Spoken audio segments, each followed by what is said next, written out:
इनका जो नापाक मंसूबा है, जो महिलाओं के प्रति धोखाधड़ी की नीति है, ये 2024 का लॉलीपॉप है। जैसे 15 लाख का जुमला था, गए 13 रुपए किलो चीनी का जुमला था, वैसे ये एक जुमला है।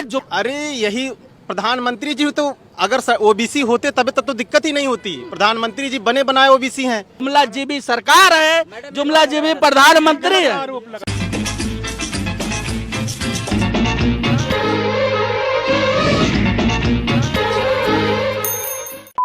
नमस्कार। महिला आरक्षण बिल पर बीजेपी सरकार ने इतना भौकाल मचाया, जैसे लग रहा है कि महिला आरक्षण बिल पास होने के बाद ही महिलाओं को बड़े पंख लग जाएंगे, बड़ा जीवन बदल जाएगा।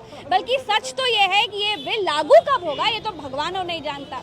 तो भैया आज हम महिला आरक्षण बिल पर लोगों से बात करने के लिए सड़कों पर आ गए। और जो महिलाएं आएंगी वो उन्हीं पुरुषों की पत्नी आएंगी। अगर पुरुष कोई मर जाता है सांसद तो उसी परिवार को टिकट दिया जाता है। कोई परिवारवाद बीजेपी में नहीं होता ना? यही परिवारवाद होगा और बढ़ेगा, और इससे ज्यादा कुछ नहीं निकलना है। उन्हीं परिवारों की पत्नियों को टिकट दिया जाएगा, वही जीतेंगी। तो इनका जो नापाक मंसूबा है, जो महिलाओं के प्रति धोखाधड़ी की नीति है, जो महिलाओं के प्रति इनका जो है उपेक्षा की बात है, उस बिल में उन्होंने जग जाहिर किया है। अगर बिल वो क्लियर है तो उन्होंने कहा, देखिए उन्होंने ये कहा कि हम पहले जनगणना कराएंगे। तो जब जनगणना पहले आप कराएंगे तो पहले जनगणना आप करा लेते और इसके बाद बिल लाते, लेकिन आपने ये काम नहीं किया। आपने जनगणना नहीं कराया। बिल लाने के बाद, बिल पास कराने के बाद, बिल को हिंदुस्तान के पटल पर रखने के बाद आपके दिमाग में आया कि इस बिल को क्रियान्वयन के लिए जनगणना जरूरी है। तो मैं सरकार से पूछता हूं कि जब जनगणना जरूरी है, जब जनगणना लाजमी है, जब जनगणना समय की पुकार है, तो इस बिल की क्या आवश्यकता थी? जब जागो तब सवेरा। नहीं, ये कोई बात नहीं। ये 9 साल से क्या कर रहे थे, और महिलाओं को अभी तो 29 में बता रहे हैं या 34 में ही लागू करने की बात करेंगे। महिलाओं का बिल उस समय लागू करेंगे 34 में। ये तो इसमें क्या आवश्यकता है? धोखा नहीं है तो और क्या है? एक तो 9.5 साल बाद महिला आरक्षण बिल आया, ऊपर से आप लोग को जलन हो रही है। भाजपा की काली सोच को उजागर करना चाहता हूँ। उसको बस 2 ही लाइन में। काली सोच क्यों बोल रहे हैं? काली सोच इसलिए है, जैसे वही कहावत है ना, लड़की देख लिया शादी हो रही है, शादी हो रही है, कब होगी? 4 साल बाद। मोदी जी से पूछना चाहता हूँ, सनातन के सबसे बड़े रक्षक बनते हो, 7 फेरों की क्या आपने मर्यादा रखी?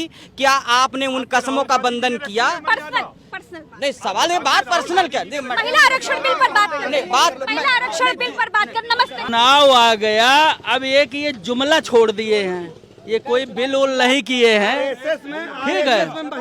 अगर इनको बिल करना था, सबसे पहले प्रधानमंत्री जी इस्तीफा दे दें और स्मृति ईरानी अपने ही दोस्त को ये प्रधानमंत्री बना दे, मैं मान जाऊंगा कि हाँ ये नारियों के लिए ऐसा बिल ला सकते हैं। नहीं तो अन्यथा मैं नहीं मानूंगा। ये 2024 का लॉलीपॉप है। जैसे 15 लाख का जुमला था, गए 13 रुपए किलो चीनी का जुमला था, वैसे ये एक जुमला है। जुमला जीबी सरकार है, जुमला जीबी प्रधानमंत्री है। ये बिल्कुल 100% है। अगर स्मृति ईरानी को प्रधानमंत्री बना दे, मैं मान जाऊंगा कि मंत्री तो है। मंत्री क्या मतलब? ये अपनी कुर्सी जो फेविकोल से चिपकाए हुए हैं उसको छोड़ करके एक महिला को बना दे प्रधानमंत्री, मैं मान जाऊंगा। ये जुमला जीबी सरकार है। 65 साल में क्यों नहीं किया इन्होंने जब हमेशा बिल पे कोई चर्चा नहीं की। रोकने वाले तो भाजपा वाले थे, आज कर दिया। मीठा मीठा गप-गप, कड़वा थू-थू तो नहीं चाहिए। नहीं, देखिए ये आरोप लगाते हैं। अच्छे कामों की तारीफ करनी चाहिए, और इन्हीं के नेता के कहने पे, रोकने वाले तो भाजपा के कहने पे आज संसद में बिल आई है। इन्हीं के नेता के कहने पे, विपक्ष के कहने पे ही आज जो है इसमें पेश किया गया। सम्मान करते हैं विपक्ष का, सम्मान करते हैं, विपक्ष का सम्मान करते हैं, विपक्ष का सम्मान करते हैं। ये लोग सम्मान नहीं करते हैं हमारे प्रधानमंत्री जी को। आज वोट की जरूरत ईरानी जी को आप बोलते हैं प्रधानमंत्री सम्मान लायक होते, हम ये देखिए ये लोग अपमानित करते हैं। ये मनरेगा का विरोध करते थे, आधार कार्ड सबका विरोध करते थे। भारतीय जनता पार्टी वाले जो जो कांग्रेस ने स्कीम लाई सबका विरोध किए हैं। और ये कैसे महिला का सम्मान के दे सकते? मणिपुर में 2 महिलाओं के साथ नंगा नाच हुआ है, 2 महिलाओं के साथ। इन्होंने सोच तक नहीं जताया। क्या सेंट्रल मिनिस्ट्री के 90 सेक्रेटरी में से ओनली 3 सेक्रेटरी जो है ओबीसी के हैं। बताइए, ओबीसी की संख्या 50 से 60% और मिनिस्ट्री 3। ये आप क्या बात कर रहे हैं? आज नड्डा जी और अमित शाह जी सब बोले हैं कि ओबीसी समाज के सबसे बड़े हितैषी हम ही लोग हैं। भारतीय जनता पार्टी ने पहले ओबीसी प्रधानमंत्री मोदी जी को दिया है ना, और क्या चाहिए भैया? अरे यही प्रधानमंत्री जी तो अगर ओबीसी होते तब तो दिक्कत ही नहीं होती। प्रधानमंत्री जी बने बनाए ओबीसी हैं। ये तो 14 के बाद वाले ओबीसी हैं। अगर रियल में ओबीसी होते तो फिर ओबीसी के लोग वहाँ पे होते, सेंट्रल मिनिस्ट्री हो या फिर मोदी जी को ओबीसी नहीं मानते? बताइए मैडम, मोदी जी को नहीं मानते ओबीसी? अरे वो तो बने बनाए ओबीसी। कहता हूँ, यूनिवर्सिटियों में कितने प्रोफेसर ओबीसी के हैं? 80 ओबीसी के प्रोफेसर। आप कोई भी संस्था उठाइए मैडम, यूनिवर्सिटी हो या फिर सेंट्रल सेक्रेटरिएट हो या फिर सुप्रीम कोर्ट उठा के देख लीजिए, सभी जगह ये लोग हैं। हम कह रहे हैं कुल मिला के ओबीसी के जो उनके अधिकार हैं, हक है, सरकार को देना चाहिए, सुनिश्चित करना चाहिए उनके हक अधिकार को। आरक्षण की है सबसे बड़ी बात, तो उसमें आरक्षण की है। उसमें जो 33% आरक्षण महिलाओं को दिया गया है वो किस आधार पर दिया गया है? उसमें एससी की महिलाएं, एसटी की महिलाएं, ओबीसी की महिलाएं, उनका जो 21% एससी का आरक्षण है, क्या उसमें समायोजित किया जाएगा कि अलग से उसको दिया जाएगा? इसका प्रावधान माननीय मेघवाल जी जिन्होंने बिल पेश किया है लोकसभा के अंतर्गत, उनका क्या रवैया रहा है? उनको इस चीज को स्पष्ट करना चाहिए था, उन्होंने स्पष्ट नहीं किया। गौरवान्वित करने वाला पद है। इतना बड़ा पद देने के बाद कम से कम कुछ भाजपा के अच्छे कामों की भी चर्चा करते हैं विपक्ष वाले। कह रहे हैं कि राष्ट्रपति जी को इनवाइट क्यों नहीं किया? देखिए क्यों नहीं किया, इनवाइट किया। आप देखिए, उन्होंने जब भोज हुआ G20 सम्मेलन का, उसमें उन्हीं के महिला आरक्षण बिल की बात कर रहे हैं, जिस दिन पेश हुआ इनवाइट क्यों से हो रहा नहीं? पेश से देखिए, आप संसदीय सुनिए, इनवाइट क्यों नहीं किया? वही बता रहे हैं। संसद में जब जो है बिल पास होता है तो उसमें राष्ट्रपति जी की, आप संवैधानिक में देख लीजिए, जब बिल पास होकर जाता है तो उनका साइन होता है उसके बाद। तो अब जो इतने बड़े पद पे जब उनके साइन से होगा तो उनको वहाँ पे आमंत्रित करने की क्या आवश्यकता है, आप बताइए।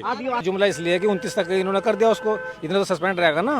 और फिर उसमें टेक्निकल बात अभी आ जाएगी, अभी ओबीसी की गणना होगी तब होगा, पता नहीं फिर तब क्या होगा। ये तो अभी इन्होंने चुनाव की वजह से इन्होंने जो है रूलिंग पार्टी ने और मुद्दों को डाइवर्ट करने के लिए करा है। 5 साल के बाद अभी तो यही पक्का नहीं है कि ये लोग लागू भी करेंगे नहीं करेंगे, इनका कोई भरोसा नहीं है। झूठते हैं, इनसे बड़ा। हाँ, तत्काल प्रभाव से इम्प्लीमेंट करें ना, हम कह रहे हैं तत्काल प्रभाव से इम्प्लीमेंट करें ना। बताइए, 10 साल से इनकी सरकार है, अब जाके ये बिल लाए हैं। हम कह रहे हैं अगर उसमें राजीव गांधी थे या फिर मतलब इसके जो भी इसके प्रीवियस सरकारों ने बिल लाया था, राज्यसभा से पास हो गया था, हालांकि लोकसभा में इन लोगों को तुरंत पास कर देना चाहिए था, क्योंकि महिलाएं भी तो हमारे इस देश में सहभागिता की हमारी। क्यों नहीं पास किया? ये तो जब नियत लाने की थी तो पास भी कर देते। 2024 का चुनाव नजदीक है तो फिर ये अपना ला रहे हैं। इतना पॉलिटिकल एजेंडा है। बस हमारा टोटली कहने का ये मतलब है कि इम्प्लीमेंटेशन होना चाहिए, कुल मिला के उसका जमीनी जो है उस पे लागू होना चाहिए। क्या बोल? रुक जाओ। कंपनी नाम बतावा हो, रोजगार नाम बतावा हो पहले। अनिल यादव मैनपुरी मैनपुरी युवा नेता, और हम जो भी करते अखिलेश धर्मेंद्र डिम्पल, जय हो डिम्पल। नौकरी ना, कॉलोनी ना, बेरोजगार आदि बत्ता ना, 9 साल वाले सोच रहे जगह महिला प्रधानमंत्री बना दी। तो पार्टी के हो, रट के बोलते कहते हैं दिल्ली में। ये सच्ची बात बता। सच्ची बोल रहे, सब चुनाव आ गए, दुबला है, लो पोप दे रहे। जय हो डिम्पल मम्मी जिंदाबाद। बहुत जो बिल आया है इसका इम्प्लीमेंटेशन कब होगा? इमीडिएट लागू होना चाहिए था, तो इमीडिएट लागू तो नहीं। 2029 बता रहे हैं कि 2029 को होगा। उसमें परसीमन भी है और उसमें और भी चीजें हैं, जनगणना भी होगी, तो अभी इसका क्रेडिट भी लेना है क्योंकि इलेक्शन है 24 में। सच इतना ही सा है। सच इन्होंने बताया, अब आप बताइए सच क्या है? सच इन्होंने बता दिया है, 2029 के बाद ही होगा ये। इसके पहले कुछ नहीं होगा। अच्छा, अभी 5 राज्यों में चुनाव है, 2024 का चुनाव है, बड़ी बातें हैं, बड़ी बातें हैं, वड़ा पाव खाते हैं भैया, लेकिन ये बिल लागू कब होगा, ये सवाल बहुत बड़ा है। 2029 में होगा, इसके पहले कुछ नहीं होगा। बहुत महिलाओं के जीवन में क्या बदलाव आ जाएगा? कोई बदलाव नहीं आएगा। ठीक है। वुमेन रिजर्वेशन बिल हिंदी में बता दे रहे हैं, महिला आरक्षण बिल। महिला आरक्षण बिल जो है कांग्रेस पार्टी ने उसको स्थापित किया और उसके लिए एक संघर्ष किया, लेकिन परिस्थितियों जल नहीं हो पाया। और अटल बिहारी वाजपेयी लाए, उन्होंने भी उसके साथ धोखेबाजी करी और उसको ठंडे बस्ते में डाल दिया। आज अवसरवादी राजनीति के तहत इसको लाया गया है और उसमें महिलाओं के सामने धोखा है कि 2029 धोखा काहे कह रहे हैं? धोखा ये है कि हो सकता है 2029 तक ये कोई सुप्रीम कोर्ट चला जाए, जैसे उन्होंने कल कहा कि कोई सुप्रीम कोर्ट चला जाता तो कुछ हो जाता, तो उनको अगर लागू करना था तो अभी लगाते, अपना तो काम करते पूरा। वो अच्छा, नियत की बड़ी बात चल रही है कि अगर नियत होती तो चट ठप्पा लगाते, पट पास कर देते। राहुल गांधी तो यही कह रहे हैं, इसको अभी तुरंत लागू कर दिए, हम आपके साथ में तो कहाँ लागू कर रहे हैं?